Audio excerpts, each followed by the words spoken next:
Quiero que escuchéis atentamente la siguiente pregunta. ¿Ha tenido usted alguna vez, cuando creía estar completamente despierto, la impresión intensa de ver a un ser viviente o un objeto inanimado, de sentir su contacto o escuchar alguna voz, sin que hasta donde pueda descubrir esta impresión se debiera a ninguna causa física exterior? Buena pregunta.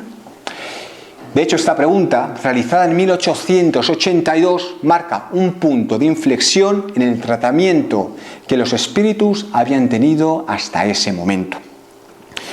Pese a que es cierto que el espiritismo gozaba de gran fuerza, muchos de los temas espirituales aún eran excluidos del ámbito científico por verse relacionados más que todo por temas productos de la imaginación, siguiendo poblando la novela, la poesía y el rumor local.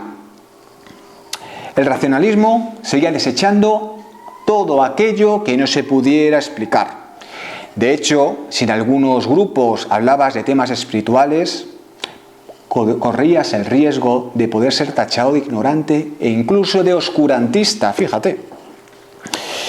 El todopoderoso materialismo todavía impregnaba todas las teorías que trataban de explicar el universo. Pero hacia la década de 1880, una poco convencional organización irrumpió en escena, la llamada Sociedad para la Investigación Física Psíquica de Londres, conocida coloquialmente como la SIP, germen de futuras asociaciones del mismo índole tanto en Francia como en Norteamérica, que derivaría en lo que hoy podríamos llamar la parapsicología y las diferentes filosofías más espirituales. Personalmente, el término parapsicología yo nunca lo he terminado de entender. Parapsicología, ¿qué quiere decir? Fuera de la normalidad, aquello que no puede explicar a día de hoy la ciencia. Pero ¿en qué sociedad? ¿En la nuestra? ¿En la sociedad africana? ¿En la sociedad australiana? No me termina de convencer ese término.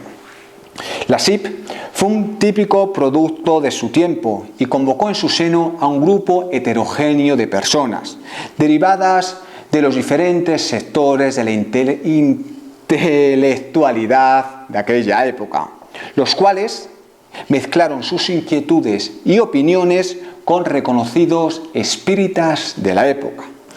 De esta hibridación tan particular que podía pensarse en un primer momento, se empezaron a oficializar este tipo de fenómenos espirituales. Se empezaron a ser llamados fenómenos preternaturales. Aunque básicamente lo que hicieron era realizar un cambio en el lenguaje, en el argot al referirse a estos temas, de tal forma que pudiera enfrentarse con el materialismo mecanicista presente en aquel momento.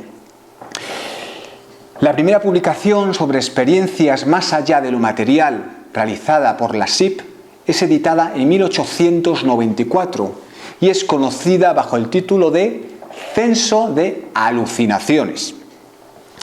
Esta encuesta, practicada en Inglaterra, recogió el testimonio de más de 17.000 personas a las que se le interrogó sobre experiencias de este tipo, experiencias espirituales. Con esta denominación, alucinación, que a lo mejor a día de hoy nos puede chocar a todos un poco, lo que se pretendía era crear un espacio intelectual neutro en el que se pudieran debatir las diferentes hipótesis sobre el mundo espiritual, de forma que se pudiera probar objetivamente la supervivencia del alma una vez que hemos desencarnado.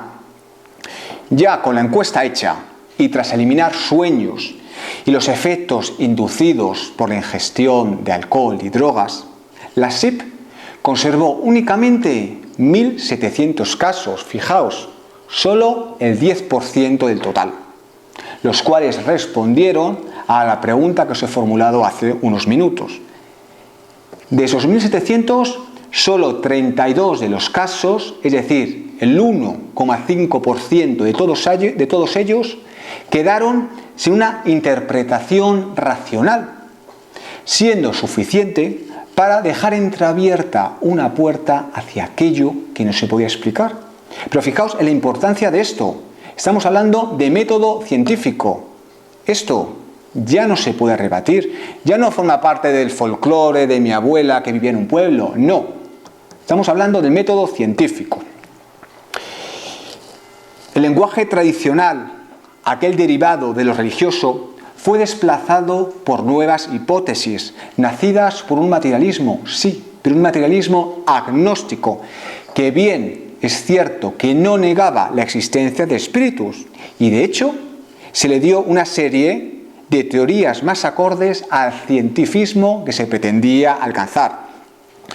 Lo importante ya no eran las entidades independientemente del testigo, sino el testigo en sí mismo.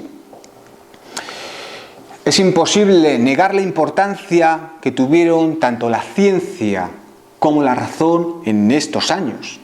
Y de igual forma, creo que hay que destacar la moda del ocultismo que empezó a surgir durante esta época y que a día de hoy pues también puede verse en algunos círculos marginales. Siempre viene bien el debate, el conocer diferentes posturas, puesto que de esa forma podemos seguir evolucionando todos, hacia un lado o hacia el otro, pero siempre conociendo otras formas de entender este tipo de conceptos. Desde aquella lejana época en la que la SIP fue fundada hasta la actualidad, obviamente ha pasado mucho tiempo. El complicado devenir del siglo XX llevó a la creencia de los espíritus a caminos muy dispares. Lo cierto es que esos primeros hombres marcaron huella en la concepción actual del mundo espiritual y a día de hoy todavía se mantiene muy vigente. La ciencia actual, contemporánea, intenta explicar a día de hoy la existencia del mundo espiritual, la existencia de los espíritus, a través de teorías como pueden ser las disgregaciones moleculares, las ondas energéticas, las materializaciones psíquicas o la existencia de los mundos paralelos. Es otro lenguaje, sí, pero a día de hoy la narrativa, los textos a través de la literatura de divulgación siguen manteniendo el imaginario colectivo en los límites del pensamiento espiritual. Por todo ello, el espiritismo tiene a día de hoy mucho que decir.